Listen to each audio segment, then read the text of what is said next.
रामलीला मैदान पे अन्ना हजारे के द्वारा जो प्रोग्राम आपकी अध्यक्षता में हो रही है, इसका इशू क्या है? देखिए, इसका इशू तो हमने जो महत्वपूर्ण मुद्दे लिए, तो मुद्दे के पहले मैं सबसे पहले आपको ये बात बताना चाहती हूँ कि हमारे आंदोलन की परमिशन हमें मिली थी और वो परमिशन पुलिस ने कल शाम को 4 बजे रद्द की। हमने हमारे मांगों में खाली हमने एक ही एक्स्ट्रा मांगी थी, वो है मांगे पुलवामा हमला की SIT जांच में। जैसे वो मांग लेके अशोक भाई अमित शाह के ऑफिस में लेटर देने के बाद तुरंत 2 घंटे के बाद हमें पत्र मिला कि आपके आंदोलन की परमिशन कैंसिल हो गई। अब मैं हमारे मांगे आपको बता देती हूँ। सबसे पहले हमारी मांग है कि भ्रष्टाचार के खिलाफ जो सक्षम लोकपाल और हर राज्य में लोकायुक्त होना चाहिए। फिर दूसरी मांग है हमारी, सारे राजनीतिक दल RTI के दायरे में आना चाहिए। तीसरी हमारी मांग है जो देश बेच रहे केंद्र सरकार, राष्ट्रीय मुद्रीकरण जो नीति है उसे रद्द करना चाहिए। चौथी हमारी मांग है कि महंगाई कम करने के लिए जीवन आवश्यक वस्तुओं के ऊपर का GST का स्लैब हटा देना चाहिए।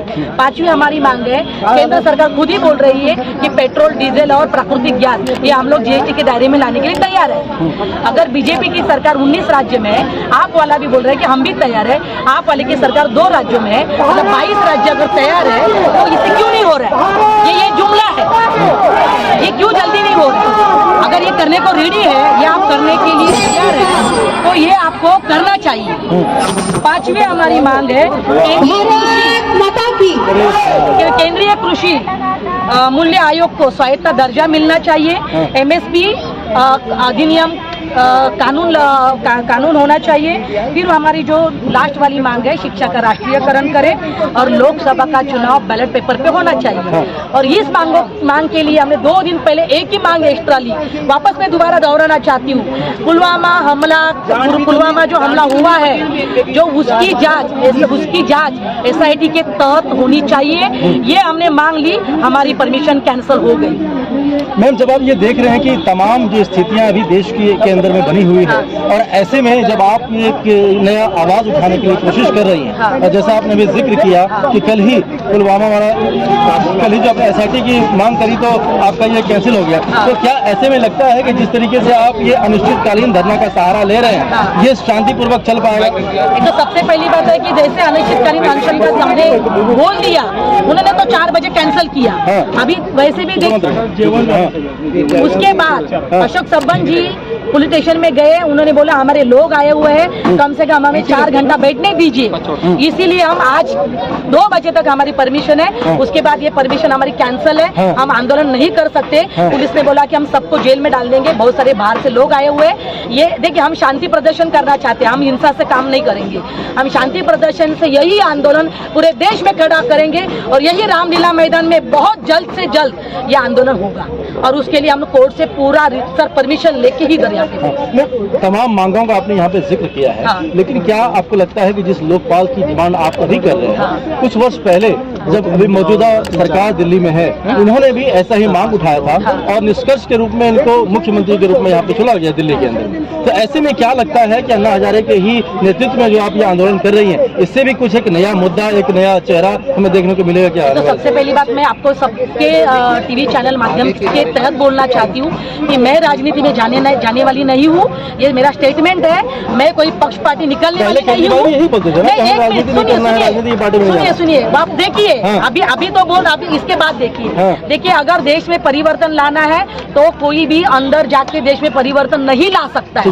देश में परिवर्तन लाना है तो आपको बाहर रह के ही देश में परिवर्तन ला सकते हैं। आम मानस के साथ खड़े होके ही आप, केंद्र सरकार हो या राज्य सरकार हो, उसके तहत आप हमारे मुद्दे की मांग पूरी करके ले सकते हैं। लेकिन ऐसी मांग पूरी होती नहीं है ना मैम, जब तक आप सरकार में नहीं बैठेंगे, आपकी बातों को कहाँ सुना जाता है? देखिए, ऐसे बहुत सारे NGO और बहुत सारे ऐसे कार्यक्रम होते हैं जिसके तहत सरकार बोलती है कि ठीक है कर देंगे, लेकिन वो मांग पूरी होती नहीं है। मैं आपको एक बात करना चाहती हूँ कि जैसे कि अरविंद जी सत्ता में चले गए, सारे काम पूरे हुए जो वो करना चाहते हुए नहीं हुए।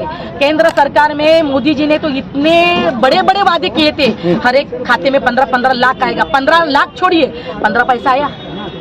मतलब जो सत्ता में जाने वाला इंसान है वो कुछ कर नहीं पाएगा।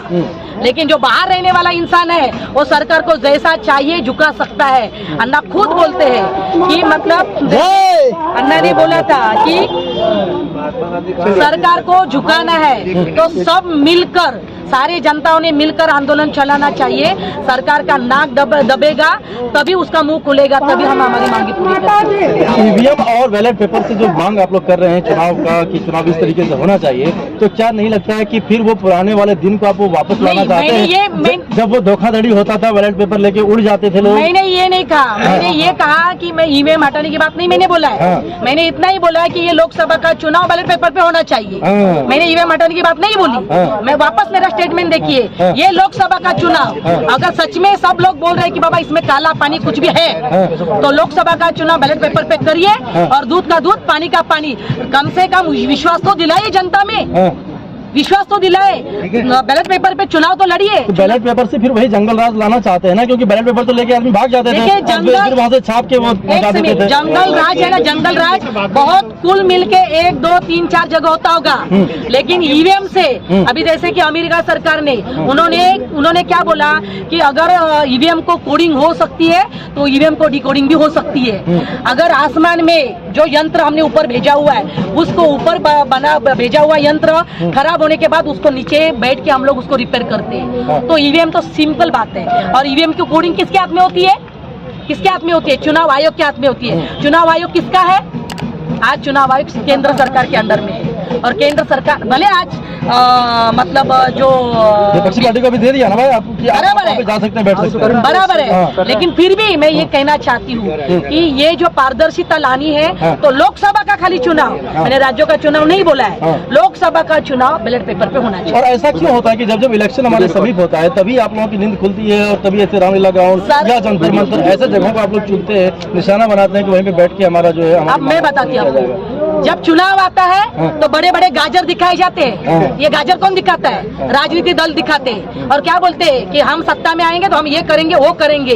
अब चुनाव आने वाला है, चुनाव आने वाले आज जनता भी उनको गाजर दिखाएगी कि हमारे लिए काम करो, उसके बाद ही हम देखेंगे कि बाबा तुम्हें बिठाना है नहीं बिठाना है। हमारी जो मांगे हमें पूरी करे ये मांगे, अगर ये मांगे पूरी नहीं करेगी तो वो सत्ता में बाद में नहीं बैठ पाएगी। तो आज यदि आप 2 बजे के बाद में यहाँ से चले जाएंगे तो फिर क्या इसका क्या हम इसकी पूरी तैयारी करेंगे, कोर्ट से पूरा परमिशन लेंगे, क्योंकि ये क्या है केंद्र सरकार परमिशन देती भी है और अनशन के 1 दिन पहले कैंसिल भी कर सकती है। इसीलिए हम हमारे सिक्योरिटी के लिए हम कोर्ट में जाएंगे, कोर्ट में डालेंगे और पार्टी इन पर्सन मैं खुद सुप्रीम कोर्ट में फाइट करके मैं परमिशन लाऊंगी। उसके बाद मैं ये रामलीला मैदान पे बैठ के मैं बड़ा आंदोलन करूंगी। तो ये फिर माना जाए कि अब एक बड़ी आंदोलन की आगाज जो है वो शुरुआत हो गई है। भले ही आज ये बंद हो रही है, लेकिन आने वाले दिनों में दिल्ली के बहुत कम समय में दिल्ली के गली गली में फिर वही अन्ना जी का पोस्टर और अन्ना जी की बातें और आपकी बातें दिखेगी।